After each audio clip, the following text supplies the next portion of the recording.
Reconquista.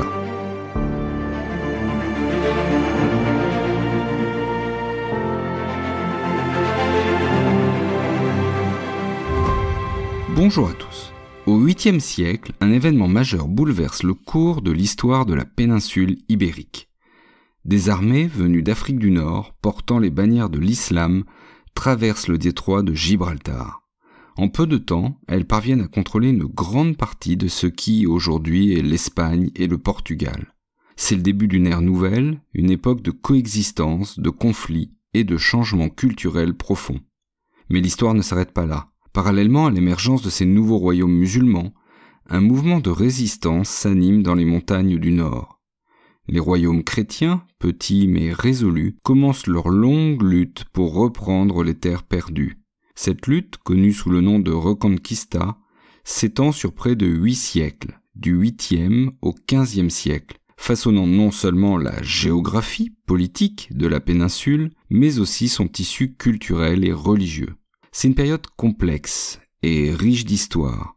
Elle a façonné l'Espagne d'aujourd'hui et elle continue d'inspirer les chercheurs et les historiens. Alors, installez-vous confortablement et préparez-vous à un voyage dans le temps au cœur de la Reconquista. Pour comprendre la Reconquista, il est essentiel de saisir le contexte historique dans lequel elle s'est déroulée.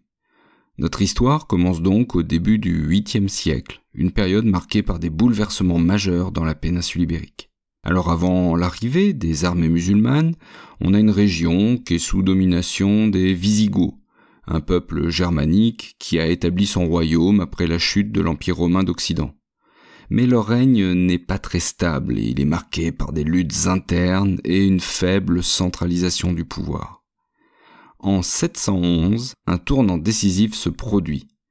Des troupes musulmanes, menées par Tariq ibn Ziyad, traversent le détroit de Gibraltar, donnant au passage le nom à ce détroit, le Djebel Tariq, qui signifie le mont de Tariq ibn Ziyad. La victoire rapide de ces troupes berbères musulmanes à la bataille de Guadalete marque le début de l'effondrement du royaume wisigoth et l'avènement d'une nouvelle ère dans la péninsule. La conquête musulmane avance en effet très rapidement et en quelques années, une grande partie de la péninsule est sous leur contrôle, établissant Al-Andalus, un territoire riche en culture, en sciences et en arts. Alors c'est une période de prospérité, mais aussi de coexistence parfois tendue entre les musulmans, les chrétiens qui vivent en terre d'islam, qu'on va appeler des Mozarabes, et les juifs. Et pendant ce temps, dans les régions montagneuses du Nord, des poches de résistance chrétienne commencent à se former. Ces territoires, qui sont isolés, difficiles d'accès, deviennent le berceau de ce qui sera plus tard la Reconquista. Parmi ces royaumes, le royaume des Asturies, fondé par Pélage le Conquérant, ou Don Pelayo en espagnol. C'est un noble wisigoth. C'est ici que s'allume l'étincelle d'une résistance qui va durer des siècles. En 722, il mène une petite force dans la célèbre bataille de Covadonga. Or bien qu'elle est modeste en termes de taille et d'impact militaire, cette bataille a quand même une immense signification symbolique. Oui, c'est la première victoire chrétienne significative contre les musulmans, mais c'est aussi la fondation du royaume des Asturies, qui devient un symbole de la résistance chrétienne.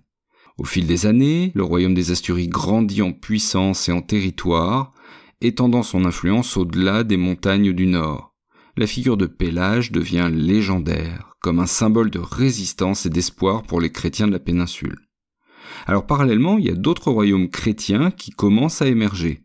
Le royaume de Navarre, le royaume de Léon, et plus tard les royaumes de Castille et d'Aragon, qui se forment chacun avec leurs propres ambitions et leur propre influence. Alors initialement, ils sont très divisés, mais ils vont constituer des acteurs clés dans la lutte contre les États musulmans du Sud. Pour Dieu! Pour Alphonse! Pour l'Espagne! Pour Dieu! Pour Alphonse! Pour l'Espagne! Cependant, faut pas imaginer la Reconquista comme un processus linéaire. Il est marqué par des périodes de paix, des alliances inattendues entre royaumes chrétiens et musulmans, et même des conflits internes parmi les chrétiens. Cette complexité reflète la réalité d'une péninsule qui est en fait divisée par des intérêts divergents et cette mosaïque de culture et de religion. Alors, pendant que les royaumes chrétiens se consolident au nord, le sud de la péninsule ibérique connaît une période de floraison culturelle et scientifique absolument remarquable sous la domination musulmane. C'est l'âge d'or d'Al-Andalus, marqué par des avancées dans divers domaines comme les sciences, la philosophie, l'art ou l'architecture. Et le califat de Cordoue en particulier va se distinguer comme un centre d'apprentissage et de culture. Alors il est fondé par Abdelrahman III au Xe siècle, et ce califat devient vite un symbole de la puissance et de la sophistication d'Al-Andalus. Cordoue, avec sa grande mosquée, ses bibliothèques et ses académies, attire des savants de toute l'Europe et du monde musulman.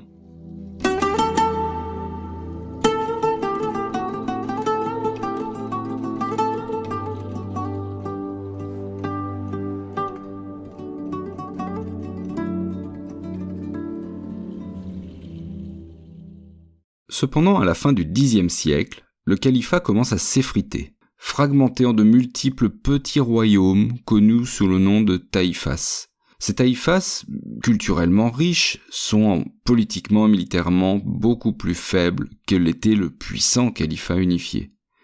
Et donc, c'est dans ce contexte de fragmentation que les royaumes chrétiens au nord commencent à gagner du terrain. Alors on a aussi le contexte de la première croisade et sa réussite qui va inspirer les chrétiens espagnols à poursuivre leur propre croisade contre les musulmans. Ainsi, le XIe et le XIIe siècle voient une avancée significative de la Reconquista, avec des figures comme le Cid, un mercenaire et un noble qui va jouer un rôle majeur dans ces conflits, combattant aussi parfois pour des royaumes musulmans, ce qui montre bien d'ailleurs la complexité des alliances de l'époque. Parmi notre peuple, il existe un mot pour nommer un guerrier assez sage pour être juste, assez fort pour être magnanime. Un tel homme est appelé Cid. Le jeu de pouvoir entre les taïfas et les royaumes chrétiens conduit à une série de guerres et de traités. Et des villes clés sont reprises par les chrétiens comme Tolède en 1085, marquant d'ailleurs un tournant décisif dans la Reconquista. Oui, ces victoires chrétiennes ne sont pas seulement militaires, elles sont aussi symboliques, et elles renforcent leur détermination à reconquérir la totalité de la péninsule. Au XIIIe siècle, les royaumes chrétiens, de plus en plus unifiés, de plus en plus puissants, poursuivent donc leur avance vers le sud. Et un tournant majeur survient en 1212 avec la bataille de Las Navas de Tolosa. C'est une confrontation absolument historique où les armées des royaumes chrétiennes de Castille, d'Aragon, de Navarre et d'autres alliés européens s'unissent et marquent une victoire déterminante sur les Almohades, un puissant empire musulman d'Afrique du Nord. Alors cette bataille est plus qu'une simple victoire militaire. Elle symbolise un élan renouvelé dans la lutte chrétienne et un affaiblissement significatif du pouvoir musulman en Espagne. Alors on va voir des figures telles que Ferdinand III de Castille qui jouent un rôle central dans cette expansion. D'ailleurs, sa conquête de Séville en 1248 est un nouveau jalon majeur qui réduit considérablement le territoire sous contrôle musulman. La Reconquista, finalement, atteint son apogée au XVe siècle avec les rois catholiques, Ferdinand II d'Aragon et Isabelle Ier de Castille. Sous leur règne, l'unification des royaumes chrétiens et leur détermination à achever la Reconquista deviennent plus manifestes que jamais.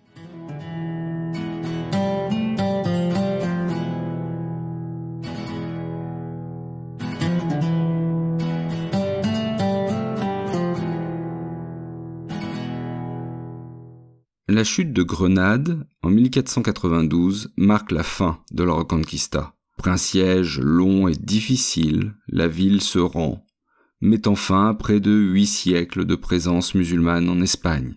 Alors ce moment historique, c'est un tournant, non seulement pour la péninsule ibérique, mais aussi pour le monde entier, car il coïncide avec le début de l'ère des grandes découvertes, symbolisée par le voyage de Christophe Colomb, financé justement par les rois catholiques espagnols. Alors, cette Reconquista a des implications profondes et durables.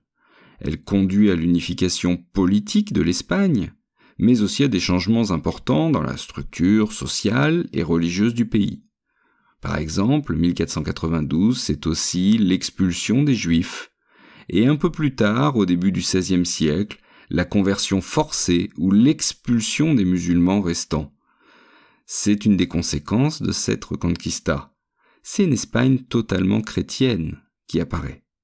En fait, avec la fin de cette période de Reconquista, une nouvelle page se tourne dans l'histoire de la péninsule ibérique. On a l'unification politique sous les rois catholiques, la fin de la présence musulmane et l'émergence de l'Espagne et du Portugal comme des puissances mondiales avec de vastes territoires en Amérique et ailleurs. Une expansion en partie alimentée par la dynamique et l'élan acquis durant la Reconquista. Sur le plan culturel, la Reconquista laisse un héritage riche et diversifié. L'architecture, la littérature, la musique de l'Espagne et du Portugal portent encore aujourd'hui les traces de la fusion unique entre les traditions chrétiennes, musulmanes et juives. On peut penser au flamenco, par exemple, dans l'Andalousie, cette région qui porte d'ailleurs le nom d'Al-Andalus. On a des exemples de monuments tels que l'Alhambra de Grenade ou même la poésie que l'on a conservée de l'époque, qui témoignent de la richesse culturelle. Des milliers de mots sont aussi d'origine arabe dans la langue espagnole, comme azúcar, le sucre, algodón, le coton, aceituna, l'olive, ou encore alcázar, le château fort. C'est d'ailleurs aussi valable pour la langue portugaise. On peut citer par exemple arroz, le riz, ou aldeia, le village. Mais cet héritage est aussi marqué par la perte et la séparation. On a parlé de l'expulsion des Juifs, on a parlé de la conversion forcée des musulmans, que l'on appelait les morisques. Ce sont des épisodes douloureux de l'histoire espagnole, et évidemment des épisodes qui ont entraîné une rupture dans le tissu multiculturel de la société ibérique jusqu'alors. La Reconquista marque en tout cas durablement l'histoire de la péninsule ibérique. D'ailleurs, lors de la guerre civile espagnole en 1936-1939, Franco réutilise cette histoire, celle de la Reconquista. Il veut apparaître ainsi comme le défenseur de la foi catholique et de la nation espagnole, luttant contre la menace non plus d'Al-Andalus, mais du communisme et de la barbarie. Mais c'est une autre histoire. Merci d'avoir écouté l'épisode jusqu'au bout, j'espère qu'il vous a plu, qu'il vous a appris beaucoup de choses. Si c'est le cas, n'hésitez pas à laisser un petit message sur Spotify ou en commentaire sur Apple Podcast avec 5 étoiles. Ça me fait toujours très plaisir de vous lire et de découvrir ce que vous pensez de l'émission. Vous pouvez bien sûr suivre Taki en Histoire sur les réseaux sociaux, sur Instagram en particulier, ou sur Facebook, Twitter, TikTok même. N'hésitez pas non plus à vous abonner pour être certain de ne rater aucun nouvel épisode et on se retrouve très bientôt pour une nouvelle page d'histoire.